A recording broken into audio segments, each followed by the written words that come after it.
Fuck off. This movie, right here, this fucking movie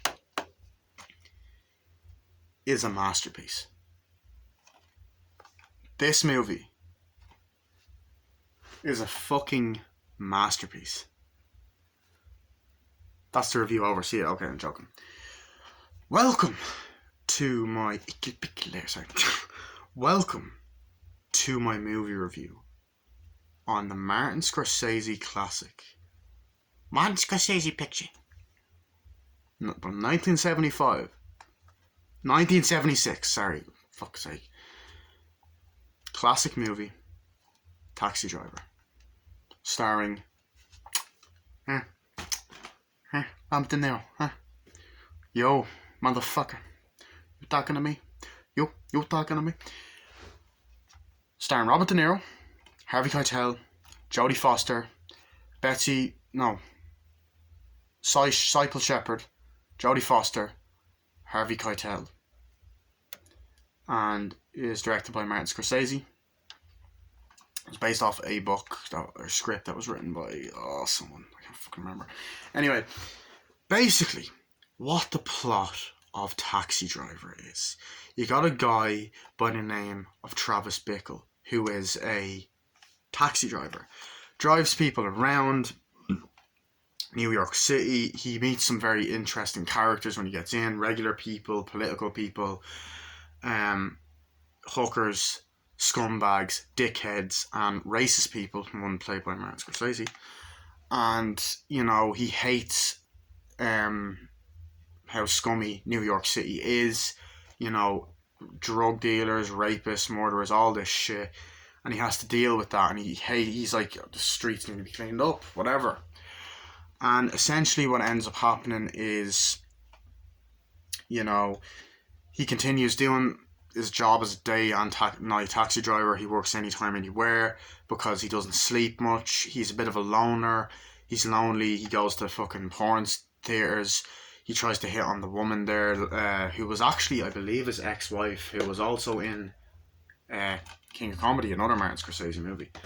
And essentially, you know, he goes there and stuff, and he ends up being interested in this girl by the name of Betsy, who works at like a newspaper place, just this place in town with Albert Brooks, and her and Albert Brooks have this really kind of cute friendship, and he always kind of spies on her there, and he goes in and asks her and starts talking to her and starts flirting with her and takes her out, and they kind of start dating, and he kind of narrates his life, you know what I mean, and eventually like they kind of start hitting it off for a while until he does something stupid and brings her to a fucking porno, and then she doesn't want to talk to him, and he tries talking to her, and then Albert Brooks like, maybe you should just go, and he's like, no, I don't want to talk to you, I don't want to fucking talk to you, and then he goes like, I'm gonna call the police, and then, you know, he runs off and shit.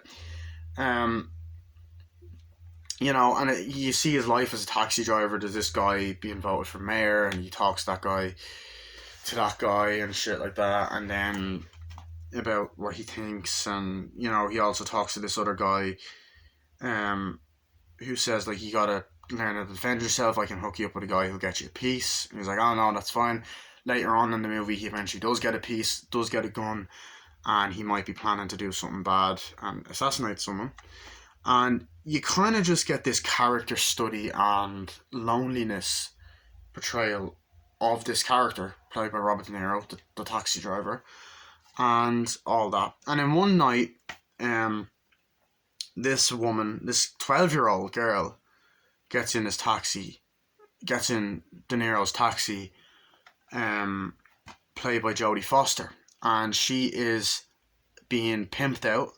She's a underage prostitute and her pimp is played by Harvey Keitel, and, you know, De Niro drives off and shit and all that. And then as the movie's going on, you know, you kind of see him kind of becoming a little bit more crazy and a bit more like just more isolated. I wouldn't say crazy, just isolated. You know, he starts doing 50 push-ups a day. He starts kind of like burning himself, like having shoes like that, and just kind of doing these really weird fucking push-ups where he starts clapping watches TV and ends up breaking it. You know, goes and talks to a guy and is like, I want to be a security guy like you and stuff like that at an election, and then they kind of are suspicious of him. They kind of run after him and shit. And eventually, like, he does end up getting a gun, and the store is about to get robbed. And then De Niro comes in and shoots the guy. And helps him out and runs off. And then De Niro starts, like, you know, making these kind of gun contraptions and going like that. And the guy comes over and starts showing him all these guns and stuff. And he's like, he look like he's about to assassinate someone, and he tests them out in like a shooting range and all this other stuff. And then, you know, you have the infamous, you talking to me? You talking to me? I don't see anybody else here. I see, are you talking to me? What the fuck you talking to? He looks like, talking to me, you know, he looks at himself in the mirror. And that's been fucking parodied and said in millions of other movies and pop culture. And all of that. Eventually, you know, he kind of starts to lose it at that point, and, you know, he eventually meets Harvey Keitel's character and is like, yo, you know, you can have this girl. I mean, man, you ain't seen no pussy like that. And, like, he ends up going in, talking to the security guys, like, show me, pass him down and stuff. Goes in, meets Jodie Foster's character, who's gonna, like, do shit with him, but he doesn't wanna have sex with her. He actually wants to try and help her out because she feels like she's in a rough spot. And, Harvey Keitel's character's name is Sport. And she's like, you know, I don't want Sport to be upset, blah, blah, blah, blah. So they meet for breakfast to discuss what to do, how to help out. It's like, you're a smart girl, you can do this, that, the other. Eventually, you know, so they kind of have chemistry for a while. They talk. And eventually, what ends up happening then, sorry, you have to do that, is he eventually decides to fucking stand up. He shaves his head, he gets that iconic look. I think that's when he goes to the election place or whatever. Does he say something to Betsy before he goes? I don't know. Then he goes to get the guns, he goes in, him and Harvey Keitel have a fight, shoots the fucking Harvey Keitel, and then tries to shoot him back. He shoots the security guard. You get this great fucking shootout at the end. He's covered in blood. He ends up saving Jodie Foster, shoots these other fuckers, fucking blows the guy's fucking fingers off, and the fucking blood goes everywhere in just a really great, intense, practical effect, you know. And then goes upstairs, saves her, comes down. The cops come in, whatever, and you get that iconic fucking scene where he's covered in blood and he's like, pew, pew, pew, with his finger. And just, you know, it's such a fucking great movie. And, like, you know, the great effect. And then after that, you know, you get that amazing narration scene of thanks for bringing Betsy home to us. And he becomes a local hero in the papers. And then not Betsy. Fucking, whatever what's Jodie's? Hold on, look at her. Jodie Foster's character's name is. And then he imagines picking up Betsy in the taxi at the end, and you get that iconic music that plays throughout the movie.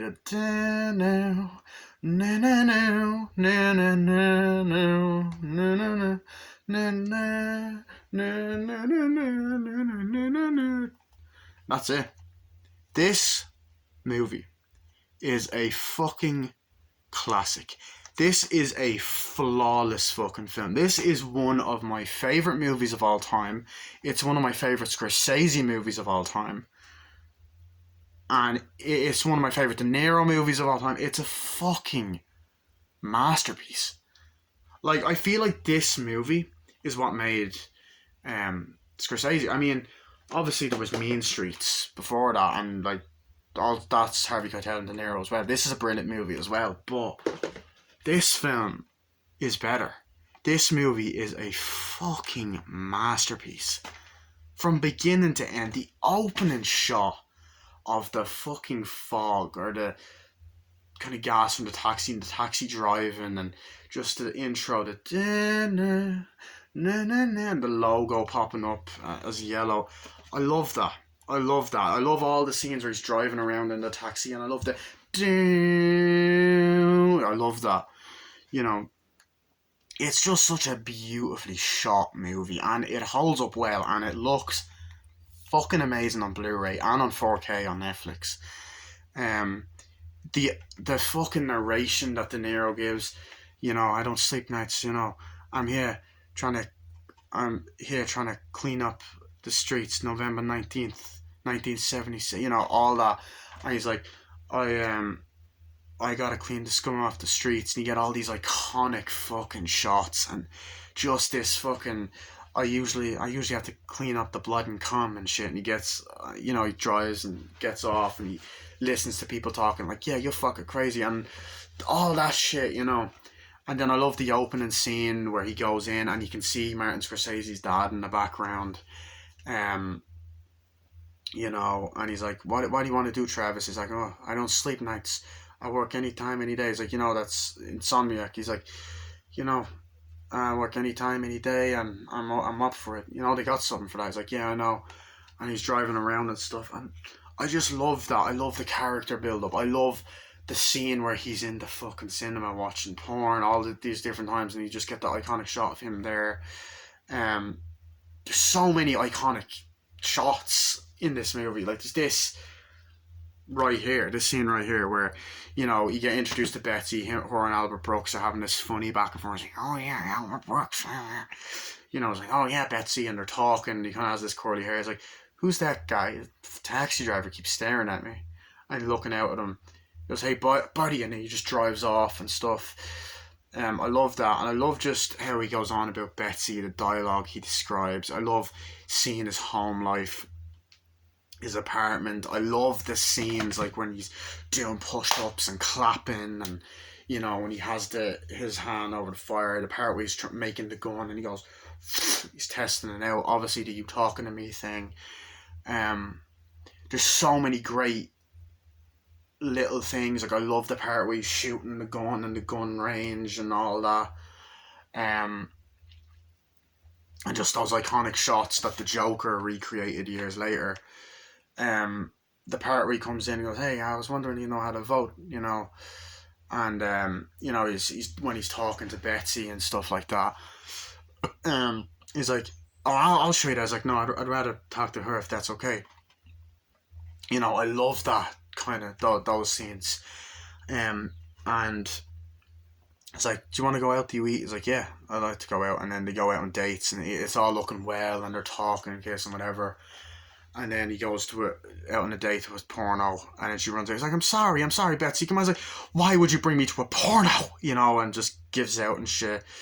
And then you have that scene near the beginning where he's flirting with that black woman. And he's like, come on, what's your name? He's like, I don't need to tell you my name. He's like, no, come on, I want to know your name. When he's in the movie theater, he's like, Steve, I gotta call security. No need to do that. He's like, Steve, and all that. I just like that character study aspect of the film. The performance is just that he gives is amazing. You believe he's lonely. You don't really know much about it. You think he's gonna lose it. He's that kind of anti-hero vibe. Those great scenes there where they're like kind of walking around talking in New York City. He comes back trying to apologize. Come on. He's like, no, leave. He's like, no, get the fuck away from me. He's getting all defensive. He's like, leave. And he's like, I'm gonna call the cops if you don't leave. And he's like, no, you don't have to do that. He's like, security, cops, and he runs away. I love the scene where he talks to the guy in the politician in the car. He's like, come on, Travis, you can vote. It's like, I think you're doing a lot of great things for this country, huh? It's like, yeah, you can vote, Travis. I think you're great. Well, it's great to meet you. He's like, thank you. And I just love that. I love the colour grading. I love like little subtle things, like when he's going to apologise to Betsy and he's on the phone. He's like, Betsy, I just want to apologise. And there's this great shot in the hallway.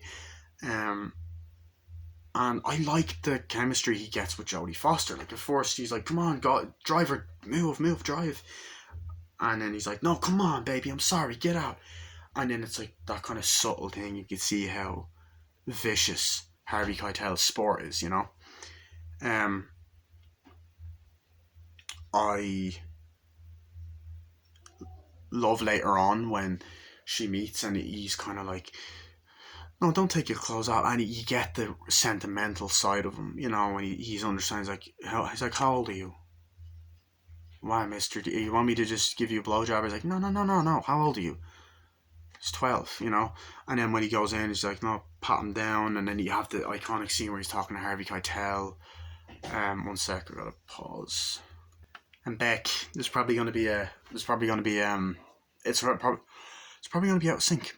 But yeah, I'm gonna Coke sponsor the video. So then you get the iconic scene where he's talking to Harvey Keitel. You a sport? And he's like, yeah. It's like, man, come on, I get you any bitch here, you know. This bitch, that bitch, you ain't seen no pussy like that. And you buy him as this pimp. And then comes in, the guy's like, no, come on, I'll pat you down. He goes upstairs, dances around with her. I love the scene when they meet for breakfast. It's like, go in the cabin with you? I don't think so. It's like, why not? And you know, and you get the relationship, she's put her in the jam and stuff. You get this scene here, you know, he shaves his head and shit. He goes up and he's all like, you a security guard? It's like, yeah. Can I, you know how I could vote? And he's just talking to the guy, and great long scene, and he's like, yeah, there's something suspicious about that guy. Then they run after him, and guy falls over, and just little things like that. And I love this, like the fact that they made this headpiece. Like, this is a headpiece, but he didn't even go bald, and it's convincing.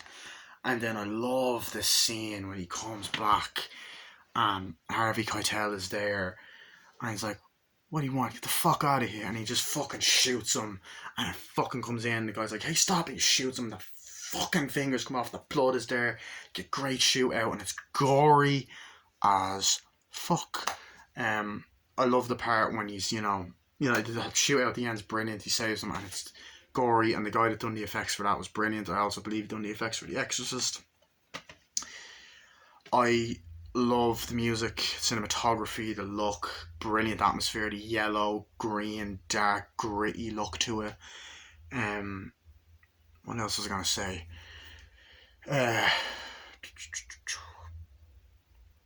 There's also that scene, really controversial scene with Martin Scorsese, who gets into a taxi. He goes, see that woman over there? See that woman over there? That's my, see that woman? He's like, yeah. I'm okay, why don't you see that woman? That's my ex-wife. And you know who she's dating? And then he says the N-word. He goes, I'm going to kill that N-word. And he's like, I'm going to kill him. I'm going to kill her. And it's this really, like, it goes on for a couple of minutes, and it's a really intense fucking scene. But it also gives kind of a vibe on how gritty this and horrible this place is. And then Martin Scorsese has another cameo at the beginning where you kind of see him in the background on the steps. There's a lot of great day and night shots of New York. It's aged like fine wine. It's aged really well. What else? The writing in this film is great. Cinematography, acting is phenomenal. Nominated for 4 Academy Awards, including Best Picture. This print on this Blu-ray is great. It's the 35th anniversary edition. It's the first in that kind of collection. But what else? God, there's something else I'm talking.